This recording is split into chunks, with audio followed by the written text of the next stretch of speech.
There are three important reasons as to why the Cincinnati Reds cannot lose this series in Colorado.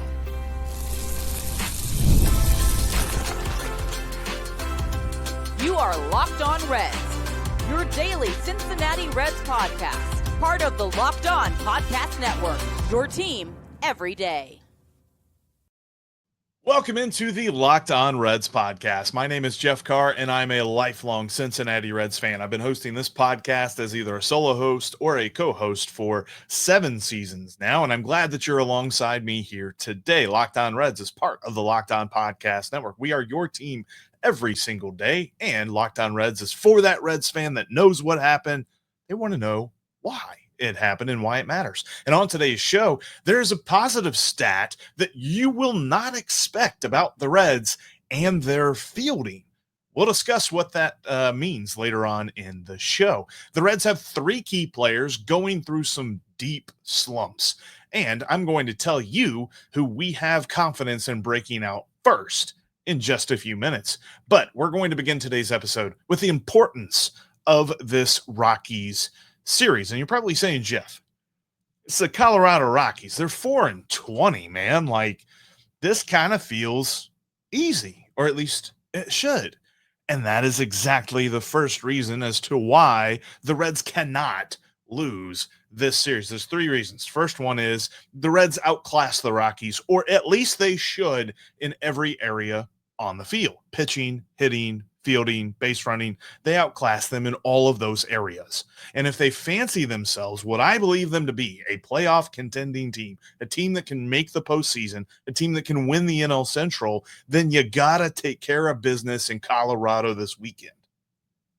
The Cincinnati Reds lineup is better, top to bottom, than Colorado's is. Look, Colorado's got Brenton Doyle. Brenton Doyle is a bona fide all-star, bona fide player. He's gonna get his. The key is going to be make sure nobody's on base when he does, and make sure that all of his homers or whatever his extra base hits happen are not bringing in multiple runs. That's really the key to beating this Rockies lineup. They've got a couple of other guys that are performing like admirably, like Jordan Beck has been playing admirably in left field. You're going to see some of his stats and say, okay, that's pretty decent. Hunter Goodman has been all right behind the plate for them. But really, other than that, out of their lineup, you're not scared of anybody. I mean, Mickey Moniak has an OPS plus above 100, whatever. Everybody else is below 100, who's not named Brenton Doyle, Jordan Beck, or Mickey Moniak, or Hunter Goodman. That's it. Everybody else has a pretty bad season so far. In fact, Ryan McMahon, a guy who in his past has played pretty well against the Reds, and that's going to be somebody to maybe keep an eye on in this series, but he has had a horrible season to this point. He's batting $176, and he's got more strikeouts than Elly De La Cruz. As much as you want to harp on that, as much as I've seen a lot of folks talk about Matt McLain, Elly De La Cruz, they're striking out too much, Ryan McMahon says, hold my beer. So there's definitely opportunities here for the Reds pitching staff, who they are throwing their top 3 starting pitchers. You could maybe make an argument Brady Singer is above Andrew Abbott at this point, but you've got Nick Lodolo and you've got Hunter Green going in this series, and Andrew Abbott has looked solid in his first 2 starts. Time to make some hay. Like, they don't come out of this series 2 out of 3. I'm going to be feeling some kind of way about this, and that for me is where I look at the pitching staff being much better. The guys that the Reds are going to face are the 3 best arms in the rotation for the Rockies, and Freeland, Feltner, and Senzatella. But all of those guys are gettable. Like, Freeland and Senzatella aren't setting the world on fire with any sort of swing and miss. It's just been weak contact. So make contact. Take the pitches that they give you. Take them the other way if they're on the outside. Just have very balanced at-bats. And then with Ryan Feltner, when he is on the mound, let him throw his pitches because he's walking a decent clip of dudes right now. So just let him throw. And then when you get into that Rockies bullpen, then you really turn the patience up to 11. Because everybody that comes out of this Rockies bullpen is just walking guys. Left and right and center and forward and backward and all of the directions, they're walking them. So just take all the pitches. I think this is going to be a key series for guys like McLain and Elly De La Cruz, who are getting the criticism about the strikeouts, be patient. How patient can you be? Elly has been a guy that's looked at a lot of pitches down the middle of the zone, and people are trying to criticize him on that. But there's also been a lot of pitches that have been called strikes on him that are outside the zone, as there typically are. And I think a lot of that is just turning his patience up this year. You don't get to complain whenever the guy's being too patient, whenever the big criticism on last year was he needs more patience.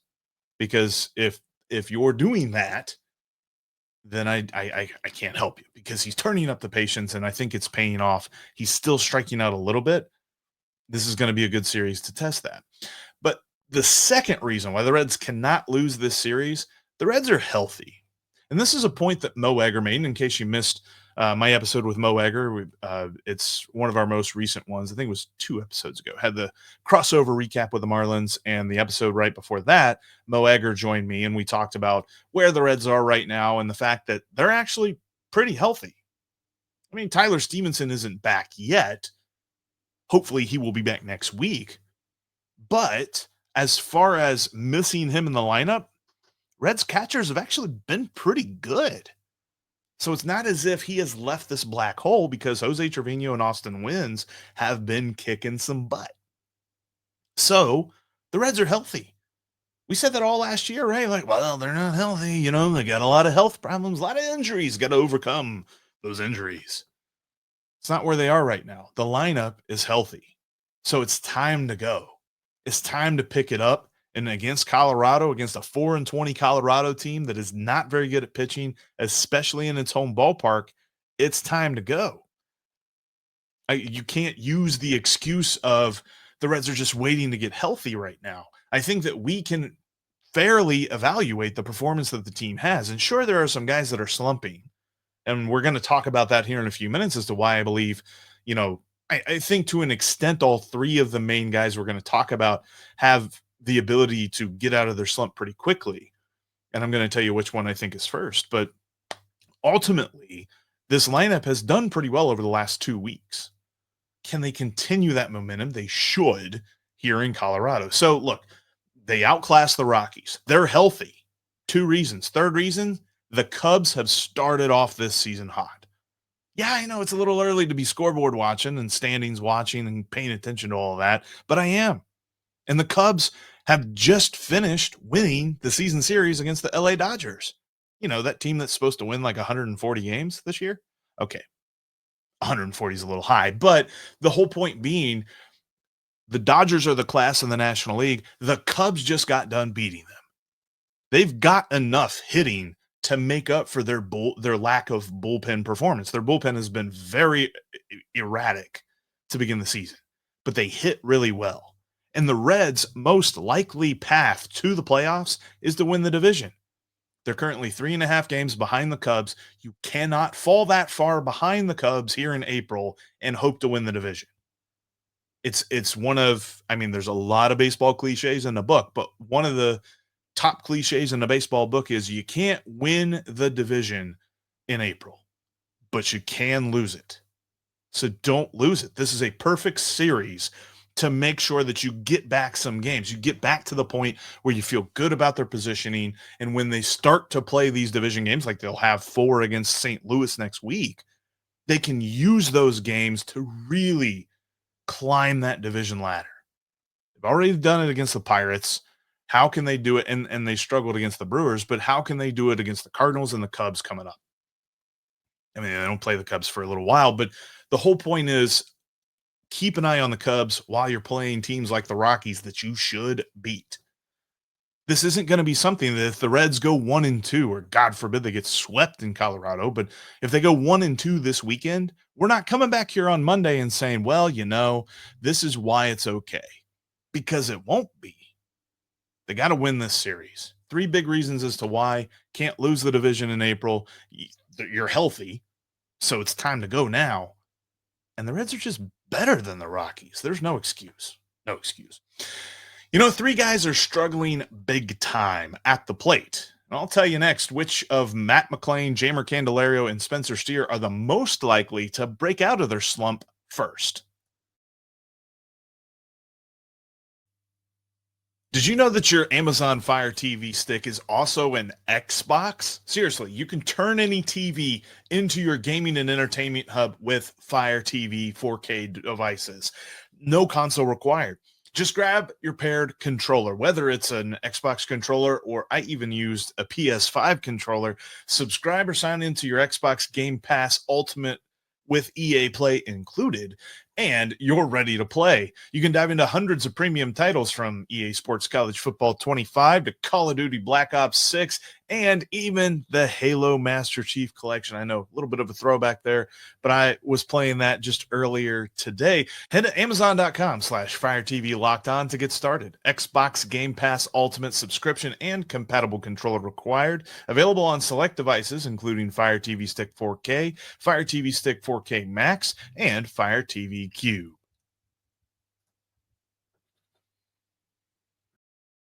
Thanks for always making Locked On Reds your first listen every single day. If you're not an everydayer, you can become one by hitting that subscribe button. And if you are an everydayer, what's up? Welcome back. Glad to have you along with me today. Steve will return on Monday. He's been doing some work and some traveling, and so our schedules have just been all off trying to do podcasts this week. But he will be back with me on Monday. And we'll talk on Monday. Me and him will really dissect. Mo and I talked about this, and I presented the idea a couple of days ago that the Reds need a scrambler or they need a fixer. Shout out to the guy on Twitter that mentioned that. I was like, yeah, that's a good one. The fixer. I kind of like that more than the scrambler because the scrambler just makes me hungry. But I'll get Steve's thoughts on who he thinks the favorite is to be the scrambler on Monday as we recap this series that the Reds are heading for in Colorado that they should win. And going a long way to winning the series in Colorado will be a couple of guys, or at least one of these three guys, breaking out of the slumps that they are in. I mentioned Matt McLain, Spencer Steer, Jeimer Candelario, looking at three guys in the lineup really slumping. I think Matt McLain, it could be this weekend that he breaks out of his slump. It's any day. Folks are looking at the batting average, they're looking at the strikeouts, and they're thinking he's had a bad year. But he's actually slugged the ball pretty well. He's hit the ball really hard. He's actually one of the best players in the league at barreling up the baseball and hitting it hard. Plus, say it with me, unlucky with the BABIP. His BABIP has been super low. In fact, 86 points lower than the league average batting average on balls in play. Batting average on balls in play is usually around 292 for the league, for the average, for any player, not just average. It's just any player that hits the baseball. The average batting average on balls in play is 292. His is at 206. So he's hitting the ball hard, getting unlucky.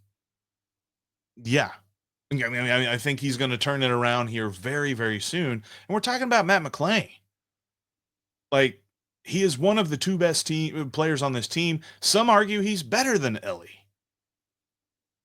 I got no issues with them continuing to run him out there in the number 2 spot.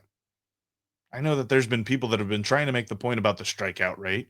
And I don't love the strikeout rate, but I think that he's just getting the bat ready. I think he's going to warm up here as the temperatures warm up, and we're going to see those hard hit balls stop finding gloves, start finding grass. The average is going to shoot up. The slugging percentage is going to shoot up, and he's going to be fine. I got no worries about Matt McLain, and I honestly think that he's breaking out of this slump any day now. Might be tonight. Spencer Steer is an interesting one because I had to look into him a little bit deeper because when you look at his overall season profile on one of my favorite websites, Baseball Savant, that talks about quality of contact and things like that, it still says he's not been doing that well with the quality of contact. His bat's been slower than the league average, and you don't see a lot of signs of a turnaround. But I looked deeper because that's what I do. I love looking into statistics and going even further than you might expect. And that's what I did with Spencer Steer because his last 10 games, so going back to the beginning of the San Francisco series, his exit velo has ticked up. For the last 10 games, his exit velocity has averaged 89 miles an hour, which is above league average. 88 miles an hour is league average, not just, the point at which the DeLorean goes back in time, but it's the league average exit velocity, right? So he's been hitting the ball a little bit harder here recently. Not been destroying the cover off the ball on a regular basis. Although his most recent game, he averaged over 100 miles an hour for anything he put into play. But he's been looking stronger, which at the beginning of the season, it was clear that he wasn't. And we were all worried. Do you put him on the IL? Do you make him miss some more time? To his credit, he hasn't gone on the IL, and he's looking stronger. And now he's playing in the field, and all reports are he's close to moving into the outfield, moving to third base. He's close to being ready to be that super utility guy that he wants to be. And he's hitting the ball harder. Plus, the other part of this, because I was worried, this was the thing that I was most worried about early on in the season with him, was his swing speed. This is something that they've really started tracking over the last year, and I really love it. But according to Baseball Savant, his swing speed has actually been a mile an hour faster for the last week than it has been compared to the entire season. Stronger, faster, better. I swear I'm not singing a song here. Anyway, but yeah, Spencer Steer, signs are looking up. I don't know that I think that he breaks out before Matt McLain does of this slump, but I think that he is close as well. And then Jeimer Candelario. My gosh, like, is there maybe something in his contract where he doesn't have to play the month of April anymore? They can just put him on the IL for April for, I don't know, strained back or something, and then bring him off the IL in May, and then he just goes. Because we've talked about this before. The month of May in his career, his OPS, so his on-base plus slugging, jumps up by like 150 points compared to April. In his career, he's been a bad April hitter, and he's been really bad this year. No ifs, ands, or buts about it. So I think there's just something about May. Like, it just warms up more, and there's a little bit more humidity in the air. The ball travels a little bit better for him, and he has been hitting the ball in the air a lot. It felt like every time he stepped up to the plate in Miami, he hit a fly ball to the warning track. There were a couple of times that it was even hard hit and it got robbed at the wall or something like that. But for the most part, they've been fly balls. So once those start carrying a little bit more for him, his bat gets a little bit faster. He gets a little bit better at barreling up the baseball, which is something he's been horrible at to begin the season.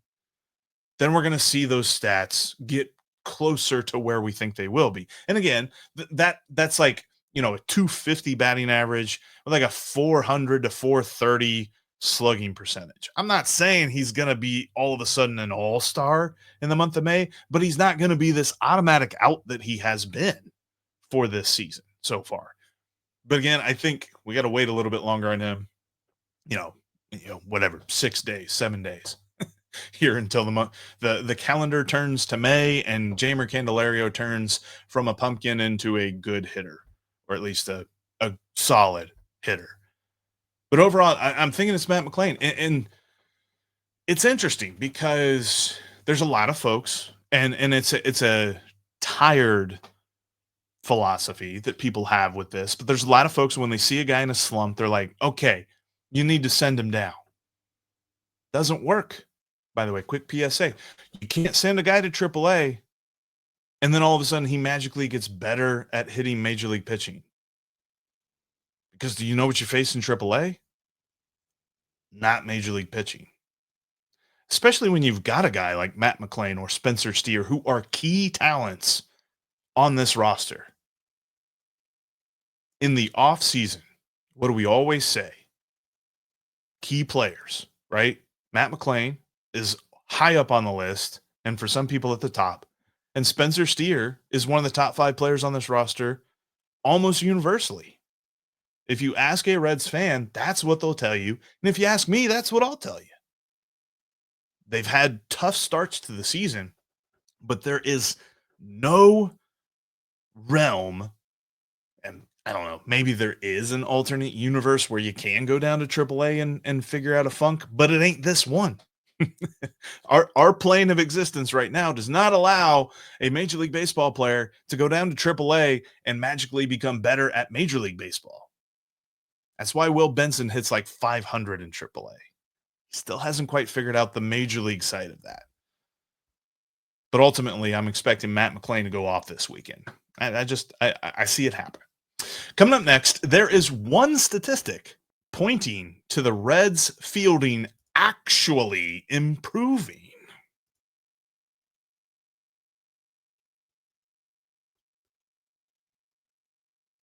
If you can't watch us on YouTube, you can always listen to us on your favorite podcasting app. We're seriously on all of them out there.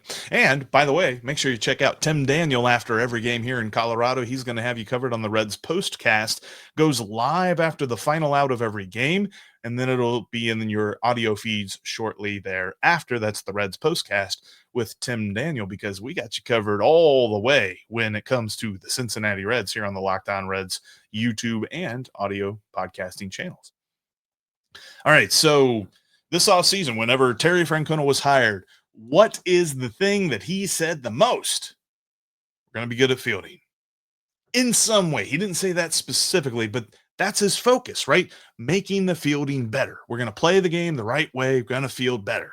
That's the thing that we got to improve. We got to improve the defense. We heard that in a lot of different forms, a lot of different Tito forms. And there's definitely been some games where it's not been better. We've harped on those games. We've talked about the deficiencies that we've seen, the errors that we've seen. And wouldn't you know it, the Cincinnati Reds are the 6th best team in Major League Baseball when it comes to outs above average, which is a kind of catch-all fielding statistic. I've mentioned it before on the podcast. Everydayers will know that honestly, it's really hard to quantify fielding. Fielding is as much if a visual thing, an eye test thing, as it is anything that analytics can explain. But outs above average currently have the Reds as the 6th best team in all of Major League Baseball. They have 4 outs above average right now. That was a statistic that they were not good in last year. I mean, last season, when you talk about the Cincinnati Reds and their fielding and this particular stat, the outs above average, the Cincinnati Reds were 23rd in Major League Baseball. They had negative 15 outs above average. And yes, this is a cumulative stat. So, I mean, last year, the best team when outs above average was the Kansas City Royals. They had 39. So they were, 54 more outs above average? Yeah, 54 more outs above average than the Reds did. That's insane. But it's a cumulative stat. So right now, being only 4 outs above average, the Reds can add on to that as the season goes along. Or if things go completely south, like I'm hoping they don't, it could get a lot worse. But I think right now we are seeing signs of what Terry Francona said, that this team would be better at fielding. Now, it's interesting because this is a statistic too, which the reason that I picked this is that if you get into an argument with somebody that loves to use analytics, and I use them a lot, but I try not to make that the end all be all of any argument or any evaluation of a player. But I've seen folks make this argument for Elly De La Cruz, that anytime he makes an error, don't go too crazy about it because, well, he's really good with the outs above average. It's a thing that he, at least in his career, has been fantastic at. This year, not so much. This year, he has -2 outs above average. I think the statistics are bearing out what we've seen so far. We need to see more consistency out of him. Outs above average does award consistency pretty well because he's made the plays, right? I mean, he's made the diving catch that he had in Miami. He had the amazing, ranging over and catching a foul ball. Honestly, he's done that a couple of times. Foul ball and foul territory, fly ball, crazy range. We've seen the crazy good plays, and we've seen the routine plays that he boots. So when you boot a routine play, it really hurts your outs above average. That's why he's at -2. But even with that, the team as a whole has improved. Matt McLain, one of the best. TJ Friedl, one of the best. When you look at the Reds' fielding situation right now.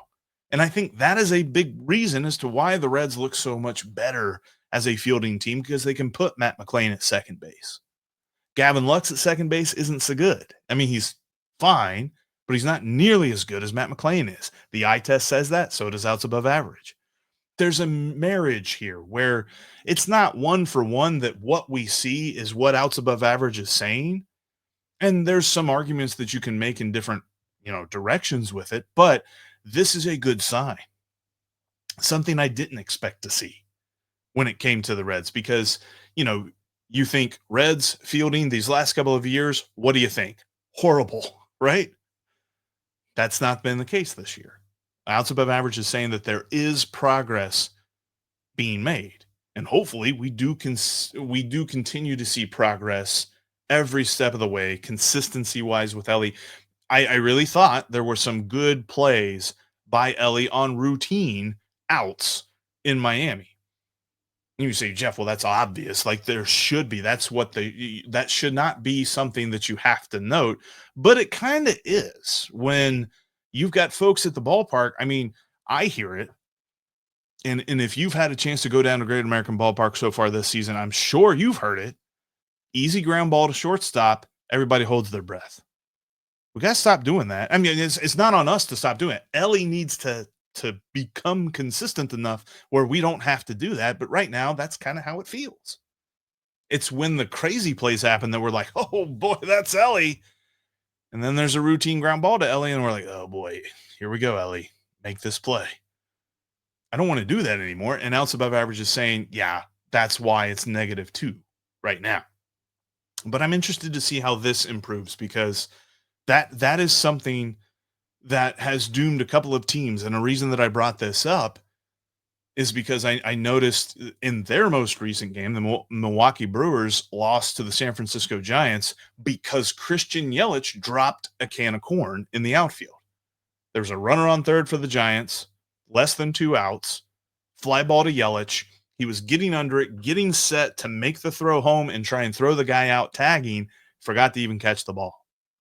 So it happens to everybody. I mean, if it happens to the guy that kills the Reds every single time he plays them, it happens to everybody. But can you consistently field as a team? That's what we've wanted the Reds to do for a while now, and outs above average is saying that is the case. But look, I come back to what I said at the beginning of the show. This weekend is crucial for the Reds. It's as close, and I hate using this term in baseball because the Reds still have a lot of time, but it's kind of close to a must win. The series, that is. I just don't know, and I don't want to figure this out on Monday, but I don't know what my mood is going to be or my feelings about this team's prospects this year are going to be if they come out of Colorado 1-2 or worse. They come out 0-3. Ooh, I don't know. I don't think that it dooms them, but I certainly don't love the signs that it points to because this Colorado team is 4-20. And yes, they are professional baseball players too. But the Rockies as an organization, just listen to our friend Paul Holden over at Locked On Rockies. I don't know what their direction is. Where are they going as a team? That's the kind of team that the Reds need to take advantage of. And they have done this thing during the Elly and McLain era where they play to their competition, which means they play good against good teams and they play bad against bad teams. Don't go to Colorado and do that. You outclass them in talent. Now make sure you outplay them on the field. And that's where I'm at with that. That's going to end it for today's podcast. Thank you so much for checking out today's Locked On Reds podcast. Make sure that you are subscribed, become an everydayer if you are not already an everydayer, and check out Tim Daniel every night on the Locked On Reds postcast at the end of every game, right here on the Locked On Reds YouTube page, and the audio will be in your feed shortly after that. But that's going to do it for us here today. Like I mentioned, Monday, Steve will be back, and we will be recapping the series, and I'll get his thoughts on who the most likely player to be the fixer for the Reds is on Monday's show. But until then, you can always trust that we will be Locked On Reds every single day.